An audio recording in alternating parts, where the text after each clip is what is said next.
Well, hello and welcome back. So, first, I'm really curious, what is the weather like where you were at? Spring in northern Utah is kind of crazy. I think that we have experienced all four seasons multiple weeks in a row, and it's kind of crazy. I think we're like maybe slowly getting more sun than snow, but every day is an adventure up here. So, today we're going to be talking about smoke alarms and the alarms that go off in our head. So, have you ever smelled smoke and then you kind of instantly start running around the house? You're trying to find the source of it, wondering, oh no, was that match really out when I put it in the trash? Maybe somebody burned some popcorn, maybe something was left in the oven for too long, but smoke alarms are going off even, and you smell it and you're not quite sure how bad it is yet, but there's definitely something going on. And until you find the source, then you're really on high alert. I remember when my babies were babies, and my youngest, who was probably 3 at the time, she just loved to come in bed with me. So she was practicing sleeping in her own bed. But multiple nights a week, she'd get out of bed and she'd come and she'd climb in bed with me. And most of the time, she'd be sleeping, in the crook of my arm with her head on my shoulder. And I don't know what the appeal was, but throughout the night, she would slowly creep up. And eventually, she would end up sleeping on my face. So that's what was happening on this particular night, is I brought her into bed with me, and then she slowly was creeping up and sleeping on my face like a cat. And then when that happens, I just know it's time for me to take her to her room, because nobody can sleep like that, right? So I was taking her to her bedroom, and when I opened up my bedroom door, I smelled smoke. And it was a very strong smell of smoke. It was so strong I couldn't really tell what direction to go in to even look for it. And I opened up my other daughter's bedroom door, and then it just hit me so hard. The smoke was so strong. I couldn't see any flames, but this was definitely where the smoke was coming from. So in the middle of the night, I turned on the light and I was trying to find the source, and then I could see that her blanket, it was smoking. And what had happened was my 5-year-old had taken the lamp in underneath her blankets so that she could read at night without my knowing. And then when she fell asleep, the blanket fell down on top of the bulb, and it had burned a hole in her quilt while she was sleeping in that bed. And I noticed that my nervous system was so scared. My nervous system was responding to what could have happened. And I had a harder time bringing it back to what did happen. Like how perfectly that my 3-year-old decided to sleep on my face that night so that I would be compelled to get up in the night and find the smell and then find the source. And really, we were safe. The only damage that was done was a hole in that quilt. But the quilt didn't instantly burst into flames. My kids were okay. My house didn't burn down, but my nervous system was having a little bit of a different response. And that's what we're going to be talking about today, is kind of noticing where your nervous system, it might be reacting to a burnt quilt or maybe burnt toast in the same way that it would be responding to if your house was actually on fire. Because for many of my listeners, then it can be a challenge for the nervous system to know the difference. And that means oftentimes we're responding with a 10 out of 10 emotional response, regardless of how serious the actual situation is. For example, maybe you didn't get invited out to lunch with your coworkers, or somebody honked at you while in traffic, or you got a text that says, hey, can we talk tonight? And for some people, then those things, then they'll just roll right off of their back. But when you're somebody who has been conditioned to tie your sense of personal safety to other people's reactions to you, like many people pleasers have been conditioned to do, then those moments, they don't feel small. But instead, then they immediately feel like rejection or danger or a loss of community or belonging. It can feel so scary and jarring. And then the body, it responds accordingly, right? So your heart rate, it picks up. Your thoughts, they start racing, and you have a big pit in your stomach. And then suddenly it feels like, okay, something is very, very wrong. I'm not sure that I'm okay here. Now, before we go any further, I just want to say this clearly. Nothing is wrong with you if you have big emotions and a big nervous system response to different situations. Your brain and your nervous system, they're just doing exactly what they've been designed to do. There was a time in human history when rejection from the group, it literally meant danger. If you were cast out of the tribe, then you could lose access to food, you could lose access to shelter and protection. It would mean exposure to the elements, and it could mean death. And so your brain learned over time to, okay, I need to stay connected at all costs. And then anything that could potentially threaten the connection, it instantly felt like an immediate threat to personal survival. But here's the thing is we do not live in caves anymore. So not getting invited to lunch, it's not the same as being cast out into the wilderness. Somebody honking at you, it is not a threat to your personal survival. Somebody saying we need to talk, it doesn't automatically mean that there's danger. But your nervous system doesn't always know that. So, what do we do? First, we slow it down and we start to ask better questions. Now, 2 foundational questions that I like to ask myself when I'm having a big reaction. It can feel like that big spike, that emotional surge, that oh no feeling. 2 questions I like to ask are, am I safe? And do I feel safe? Because those 2 things are not the same thing. So when you ask yourself those 2 questions, you might start to notice that, you know what, my body, it feels unsafe right now. But when I look around the room, I can see, okay, well, nobody's trying to harm me right now. Nobody is charging at me with a weapon. I have shelter. I'm physically safe right now. I'm not being physically attacked. And so just noticing that distinction between, okay, my body doesn't feel safe, but my mind knows I am safe, then it can actually be incredibly grounding. It can help to bring you back into the present moment. And here's another question that I like to ask when I find myself having a 10 out of 10 reaction is, okay, is the house on fire or is this just burned toast? Because they're both going to create a smell. They both can trigger a reaction. They both can set off the smoke alarm. And both of them are going to get your attention, but they require very different responses. Okay? If you called 911 for burned toast, then that might be a problem, right? Because burned toast, yes, it can be annoying. It can be uncomfortable. It can be a little bit wasteful and inconvenient to have burnt toast, but it's completely manageable. But a house fire, that's when, okay, I need immediate attention. I need to call for help. This is urgent. This is dangerous. There's an actual threat to my personal safety, and it requires immediate action to be taken. And what happens for a lot of people pleasers that haven't learned how to manage their nervous system is that everything starts to feel like a house fire. Everything is a 10 out of 10 reaction. Now, before coaching, I used to really live in my head about everything. So if I wasn't invited somewhere, I would have an instant story in my head. My 10 out of 10 reaction would be, uh-oh, they don't like me. I must have done something wrong. I need to fix this. I would feel very panicked and very urgent in that situation. I would spiral. But with coaching, then things have improved significantly for me. I'm better able to distinguish between burned toast and a house fire.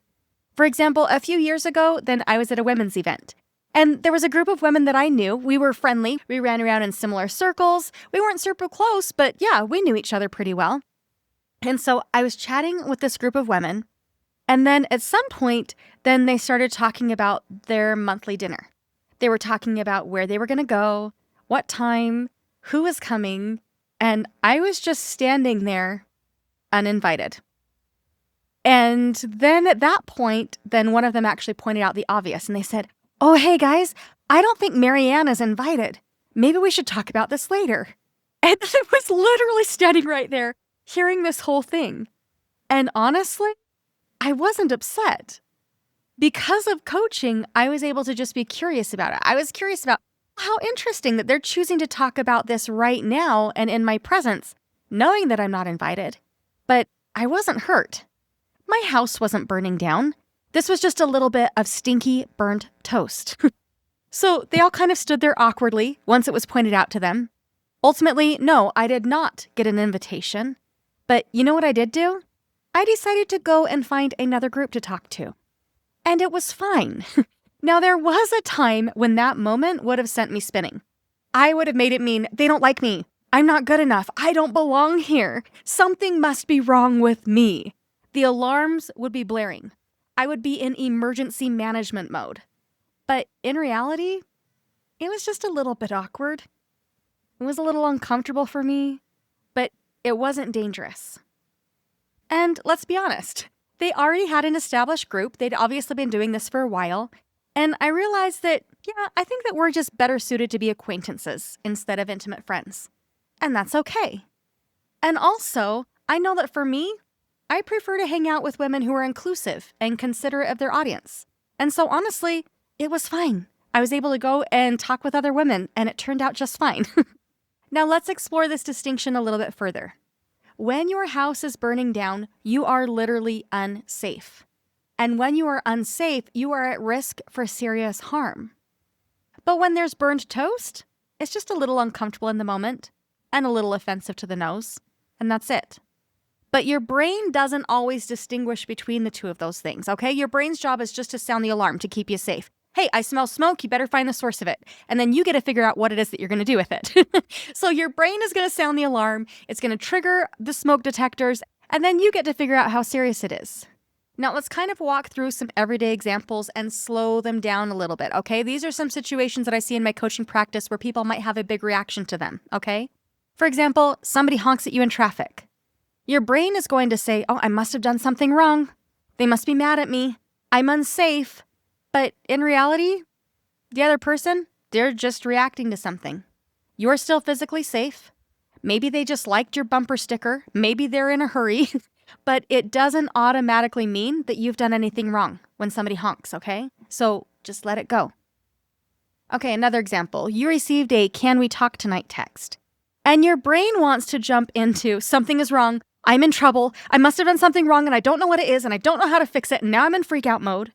But in reality, it could be something completely neutral. They might want to have an informational talk with you. It might even be a positive talk with you. We don't know. So don't let your brain run away with one storyline just because the alarm bells are going off. Okay, another example. You weren't invited to something. Your brain is going to say, I'm being rejected.